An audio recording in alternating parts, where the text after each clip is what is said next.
Hi, how are you doing today?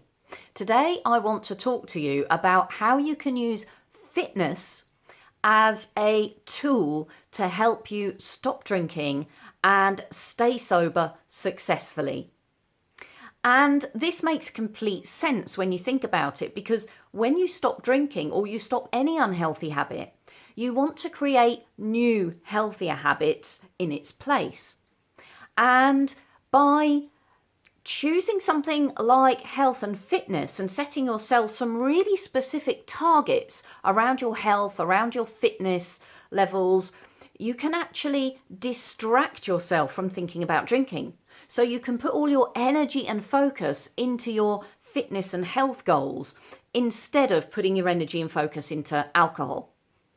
And it's really important that you do this because you need to create alternative activities for yourself. If you don't, the danger is that the unconscious programming in your mind is just kind of going to revert back without you even thinking about it, without you even feeling like you're in control of it. It's going to revert back to the old patterns and the old habits.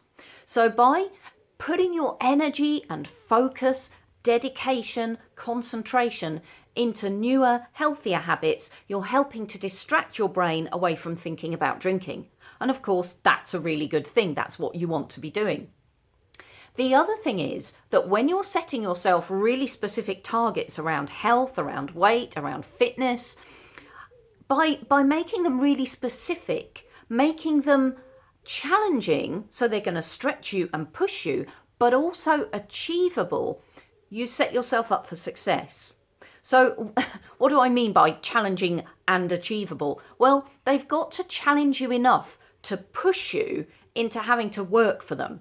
Because if you're not having to work for them, you're not really achieving anything. You're not really doing anything different. You need to really engage your brain by making it focus, making it purposeful, making it really have to think about what it's doing to take its energy away from thinking about drinking. So you need to set yourself targets that are challenging, that really stretch you, really push you. So you have to work for them.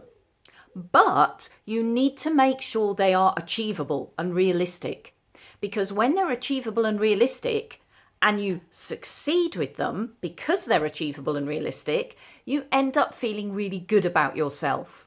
And when you end up feeling really good about yourself, not just from the endorphins that you've got flying around your body giving you that feel-good factor that's now scientifically proven to happen when we do any kind of physical activity, we actually boost our mood, we boost our endorphin flow. And not only do you get all that feel-good factor, but you get the feel-good factor from success. So you set yourself a goal, you make it achievable, even though it's challenging.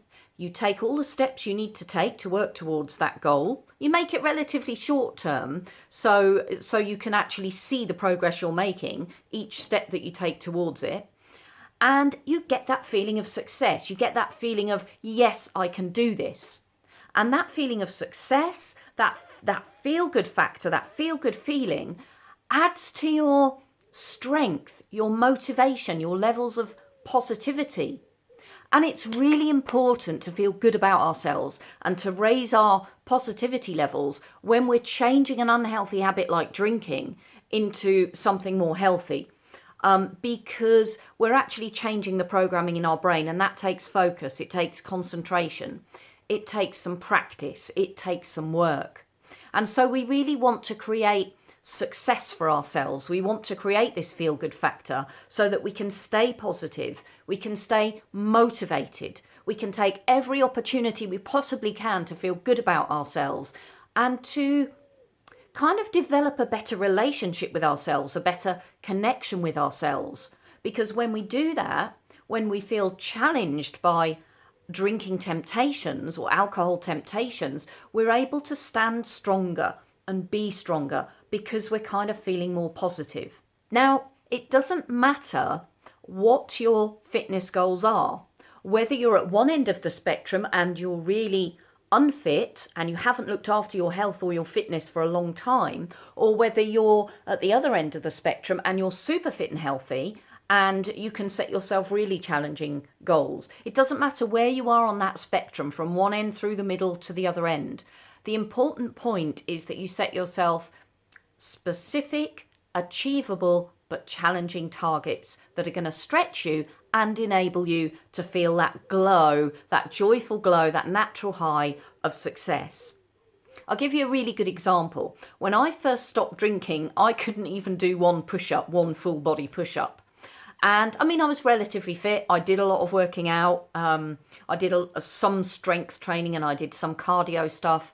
But my upper body strength wasn't great. So for me, a fitness target was to be able to do 10 push-ups in a row without stopping for breath, being able to do 10. And I managed to work my way up to those 10 push-ups, and I can now do 10 to 12 push-ups in a row, full body push-ups, without too much effort. So now my target has moved and I want to be able to do 20 push-ups without too much bother, without having to think about it or put too much effort into it. And so over the next few months, that's what I'm going to be working up towards.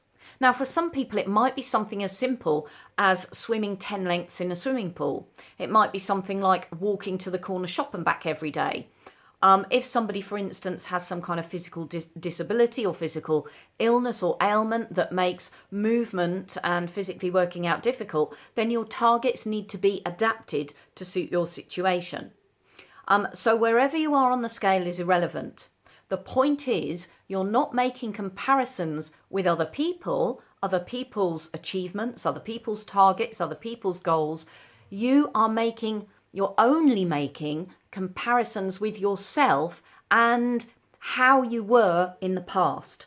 So it's kind of all about personal bests rather than comparisons with other people. You're setting yourself fitness goals, health goals and targets that are achievable, that are challenging and they stretch you, and that they're also suitable for where you are on that spectrum. Another really good idea to bear in mind is that if you can find yourself some sort of activity that involves fitness, that involves physical activity, that involves being part of a community, either a team or a group or a class, whether it's dancing, whether it's badminton, whether it's football, whether it's yoga, whatever it is, whatever physical, whether it's going for walks, dog walking with other people, whatever your particular fitness activity is, it doesn't really matter. The point is that if you can do something, at least one thing, that involves you connecting with other people, that really, really helps. Scientifically, it's been proven that when we develop these connections with other people within groups and communities, it really enhances our overall well-being. And that in turn enhances our relationship with ourselves. And it makes us, again, feel better about ourselves because we're developing trust with other people and connection with other people. And that helps us in turn to develop better trust and better connection with ourselves. And again, it raises those endorphins and it raises that feel-good factor and helps us stay more positive.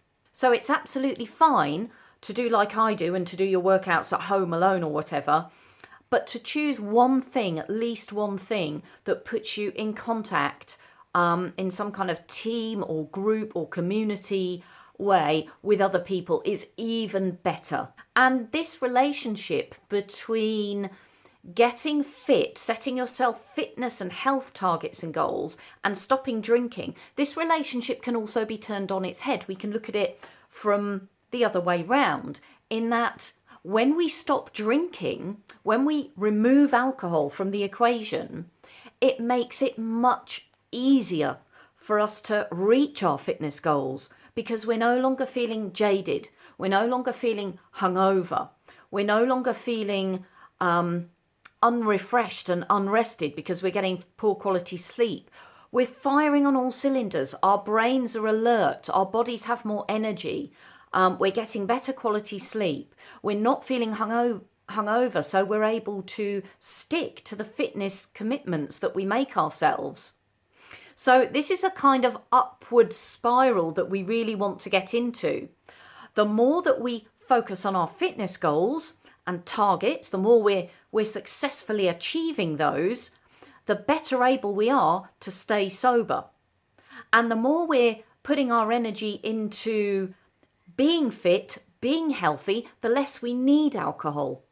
And the less we have alcohol in our lives, in fact, when we've completely removed alcohol from our lives, the easier it is to put our energy into our fitness goals and our fitness targets. You can make life a whole lot easier on yourself when you use getting fit and setting yourself fitness goals and challenges as a tool to stopping drinking and staying sober.